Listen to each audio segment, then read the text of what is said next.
بسم اللہ الرحمن الرحیم۔ رسول اللہ صلی اللہ علیہ وآلہ وسلم کی رسالت کو 3 سال ہو گئے تھے، مگر ابھی تک آپ صلی اللہ علیہ وآلہ وسلم نے اعلانیہ تبلیغ نہیں کی تھی۔ اس سال رسول اللہ صلی اللہ علیہ وآلہ وسلم پر اللہ کی وحی نازل ہوئی کہ آپ صلی اللہ علیہ وآلہ وسلم اپنے تمام عزیز و اقارب کو اسلام کی دعوت دیں۔ چنانچہ آپ نے خاندان کو پکارا۔ خاندان کے تمام لوگ آ گئے۔ آپ صلی اللہ علیہ وآلہ وسلم نے ان کو اسلام کی دعوت دی تو ابو لہب نے آپ صلی اللہ علیہ وآلہ وسلم کو برا بھلا کہا اور واپس چلا گیا۔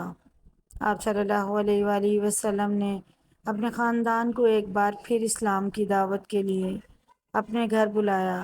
اس بار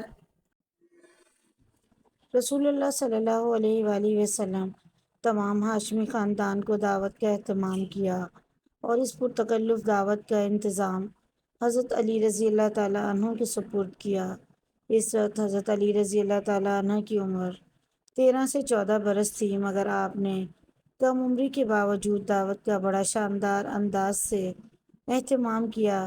دسترخوان پر بکرے کا گوشت اور پائے کے علاوہ دودھ رکھا گیا اور اس دعوت میں قریش کے 40 سے زائد افراد نے شمولیت کی۔ جب تمام سرداران مکہ کھانے سے فارغ ہوئے تو رسول اللہ صلی اللہ علیہ وآلہ وسلم نے اٹھ کر ان کو مخاطب کر کے فرمایا، اے بنی عبد المطلب، اللہ کی قسم میں تمہارے سامنے دنیا و آخرت کی بھلائی رکھ رہا ہوں۔ بتاؤ تم میں سے کون اس معاملے میں میرا ساتھ دے گا؟ جب کافی دیر تک خاموشی چھائی رہی تو حضرت علی رضی اللہ تعالیٰ عنہ کھڑے ہوئے اور انہوں نے کہا، میں چھوٹا ہوں، میری ٹانگیں کمزور ہیں، لیکن پھر بھی میں آپ کا ساتھ دوں گا۔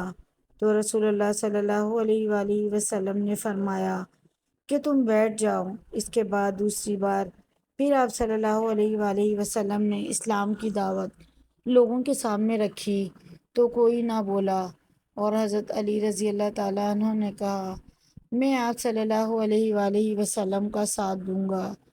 رسول اللہ صلی اللہ علیہ وآلہ وسلم نے ان سے پھر کہا کہ بیٹھ جاؤ۔ پھر تیسری بار رسول اللہ صلی اللہ علیہ وآلہ وسلم نے اسلام کا معاملہ ان کے سامنے رکھا، مگر کسی نے آپ کی بات پر آمین نہ کہا تو حضرت علی نے کہا، میں آپ کا ساتھ دوں گا۔